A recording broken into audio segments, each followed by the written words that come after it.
तुमको तो आपके साथ उस तरीके से नहीं का हथियार को बदलिए मत। आप राजस्थान का हथियार नहीं बैठे तो बैठे नहीं भाई।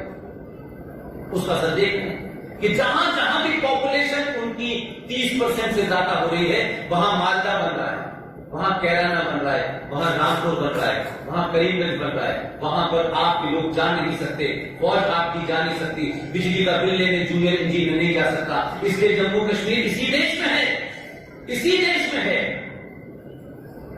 आपकी सरकार है, फोर्स है, सब कुछ है, लेकिन आप देखिए कि चंद लोगों ने 5 लाख कश्मीरी पंडितों को, कश्मीरी हिंदुओं को रेप करके, मर्डर करके सरेआम निकाल दिया। और उनकी महबूबा मुफ्ती का बाप उसमें शामिल था, अब्दुल्ला शामिल था, फारूक उसमें शामिल था। लेकिन आज भी वो टेलीविजन पे आके कहते हैं ये कश्मीरी पंडित तुम्हारे भाई। ये वैसी बात होगी कि सुप्रीम कोर्ट के को चाटे मारे तू तो मेरा बेटा है, फिर को चाटे मारे तू तो मेरा बेटा है। तो भाई साहब वो बेटा कहेगा मैं तेरा बेटा नहीं।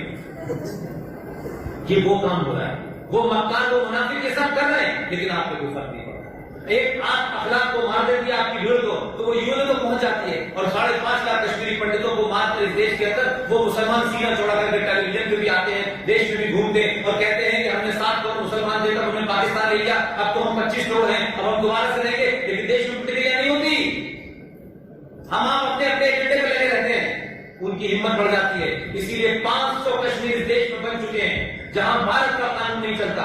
पूरी ताकत के साथ इसलिए बार-बार इस बात को कहता हूं, उसकी स्टडी की हुई है, उस पर ड्राफ्ट लोग तैयार कर रहे हैं और वो पूरे देश में बताएंगे कि जहां आप 20-30 साल पहले 60% थे, वहां 20% हो गए। वहां का डेमोग्राफी बदल गई, वहां का कानून भी बदल गया है, वहां कोई पूछने वाला नहीं है, वहां पुलिस भी नहीं जाती है। इसलिए कानून मानों के चक्कर मत रहिए। कानून कुछ ताकतवर लोगों के लिए, आम आदमी के लिए नहीं होता। इसलिए मैंने कहा कानून से अगर आप जा रहे होते तो 6 दिसंबर 1992 को आज भी वहां ढांचा खड़ा होता। आपने कहा कानून अपनी जगह है, कानून से बढ़ के हमारी भावना है। और अगर हम ये कानून हमारे लिए बनाए, हम कानून के लिए नहीं बने। ये सुप्रीम कोर्ट भारत के लिए बनी है, भारत सुप्रीम कोर्ट के लिए नहीं बना है भाई। कि सुप्रीम कोर्ट तय करेगा सभी माला पर पानी कब चढ़ेगा, महाकाल में पानी कब होगा, दही हांडी की लंबाई को, ये सुप्रीम कोर्ट का काम नहीं है। ये देश की आस्था का मामला है। हजारों साल की आस्था को सुप्रीम कोर्ट के 4 दर्ज जिनका बाप दादा कोई सारा मंदिर नहीं गया, वो कहते कि आप हम आस्था नहीं मानते, उसको जेंडर जस्टिस समझ में आता है। तो जेंडर जस्टिस को सभी माला समझ में आ रहा है, तो उसी उसको पूछिए जज साहब से कि भाई जेंडर जस्टिस अगर करना है तो मस्जिद में मुसलमान की औरत के साथ, मर्द के साथ में औरत की नमाज पड़ेगी, शाम को आपको जेंडर जस्टिस पता चल जाएगा, वहां साहब की नींद टूट जाएगी। अब ये बात नहीं होगी कि ये माइनॉरिटी में है, मेजॉरिटी में है, जो होगा हम भी फेस करेंगे, आप भी फेस करेंगे। ये माइनॉरिटी का कार्ड नहीं चलेगा। ये दुनिया में पहली ऐसी माइनॉरिटी है जो यूएनओ के चार्टर को नहीं मानती। यूएनओ का चार्टर कहता है जिस देश में 1.5% लोग भाषा के लिहाज से, धर्म के हिसाब से टोटल पॉपुलेशन का 1.5% होंगे, उनको हम माइनॉरिटी कहा जाता है। लेकिन जो इस देश में 21% है, वो माइनॉरिटी का कार्ड फेंकते हैं सुबह से लेकर शाम तक। एक राज्य में इस देश की मेजॉरिटी और मूल निवासियों को मार के निकाल देते हैं। मुख्यमंत्री से लेकर उप मुख्यमंत्री कुछ भी खुलेआम बोलता है, हैदराबाद में बोलता है, रामपुर में बोलता है, आसाम में बोलता है। माइनॉरिटी के लोग ऐसे बोलते हैं। कहीं सुना है आपने? अगर इस देश की माइनॉरिटी है, कोई है, तो 3 नाम बताता हूं मैं आपको। सन 71 के अंदर एक नाम था जनरल जैकब, वीरेंद्र भाई। जनरल जैकब का नाम सुना आपको? सुना है? और एक नाम था सैम मानेकशॉ, ये भी नाम सुना है आपने? मैं पूछना चाहता हूं, इस देश के किसी आदमी ने सोते जागते उठते बैठते पिछले 70 साल में किसी ने कहा कि जनरल मानेकशॉ पारसी था, एक माइनॉरिटी का आदमी था? किसी ने पूछा जनरल जैकब यहूदी था? किसी ने उसके धर्म को नहीं पूछा, क्योंकि वो इस जमीन के लिए उन्होंने अपने आप को समाप्त कर दिया। वो ये राशन कार्ड से, माइनॉरिटी के कार्ड से, हमें ये दो हम माइनॉरिटी में, हमें ये दो हम माइनॉरिटी में, हमें ये दो माइनॉरिटी में, ये वो लोग कह रहे हैं जो 21% है इस देश के अंदर, 21 करोड़ है, ये वो मांग रहे हैं। माइनॉरिटी अगर इस देश में कोई है तो वो पारसी है, वो क्रिश्चियन है, वो बौद्ध है, वो जैन है, वो यहूदी है। और पारसियों की गिनती तो मुश्किल से कोई 50-60 हजार रह गई है, लेकिन उनका कंट्रीब्यूशन देखिए। ना इस देश ने कभी उनसे कुछ पूछा और ना उन्हें कभी इस देश से कभी डर लगा। लेकिन ये डर का नाटक जो इस देश में हो रहा है वो इसलिए हो रहा है, वो डर नहीं रहे, वो इसलिए आपको डराने की कोशिश कर रहे हैं कि आपने थोड़ा सा डर से डरना बंद कर दिया है, इसलिए डराना चाहते हैं आपको। और जिनको डर लगता है वो प्रेस कॉन्फ्रेंस करते हैं, वो भारत के प्रधानमंत्री को गालियां देते हैं। जिनको डर लगता है वो चले जाते हैं चुपचाप, पता नहीं चलता उनका। इसलिए अगर इस देश में कुछ लोगों को डर लग रहा है तो ये डर वैसे ही अच्छा है जैसे रिन साबुन के दाग अच्छे हैं।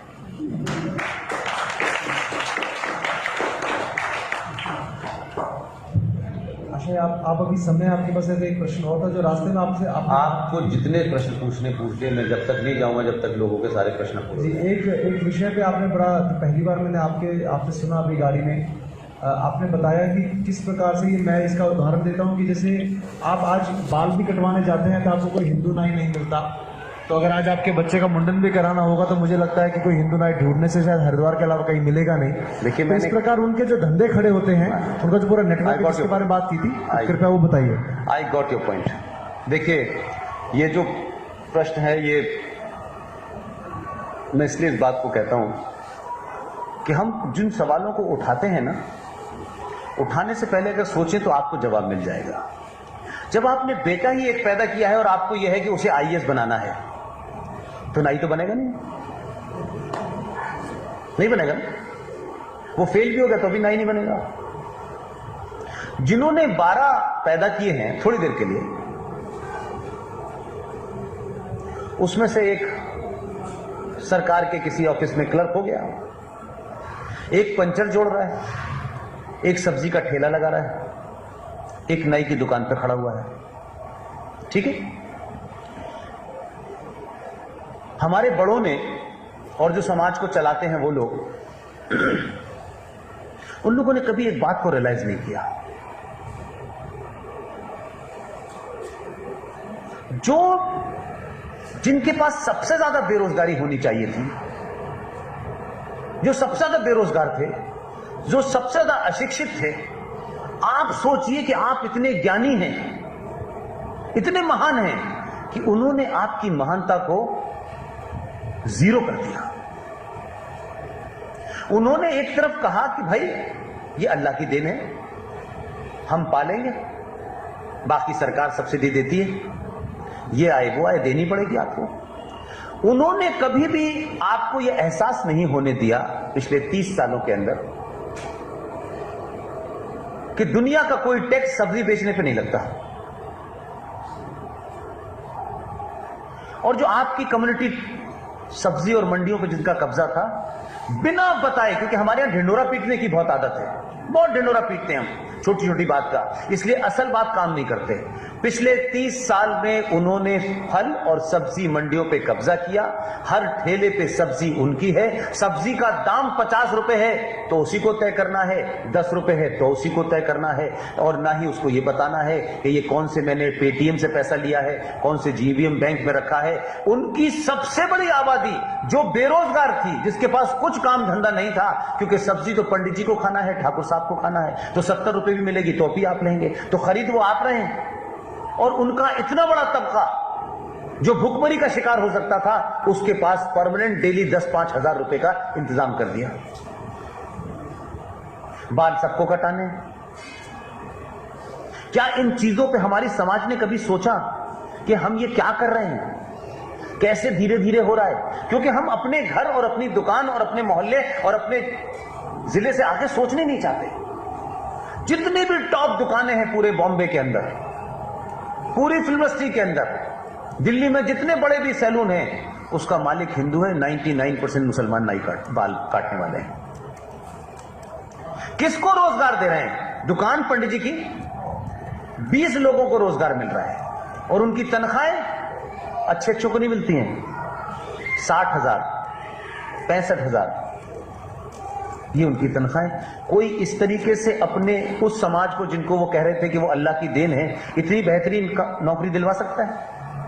तो उन्होंने तो किए भी और उनका इंतजाम भी कर दिया। आप कर भी नहीं रहे, और आप कह रहे हैं साहब वो उनके पास चला गया, तो आपके पास कहां है? और जो समाज आपके पास है, छूट गया है, पिछड़ा है, उसके लिए आप कुछ मदद नहीं कर रहे।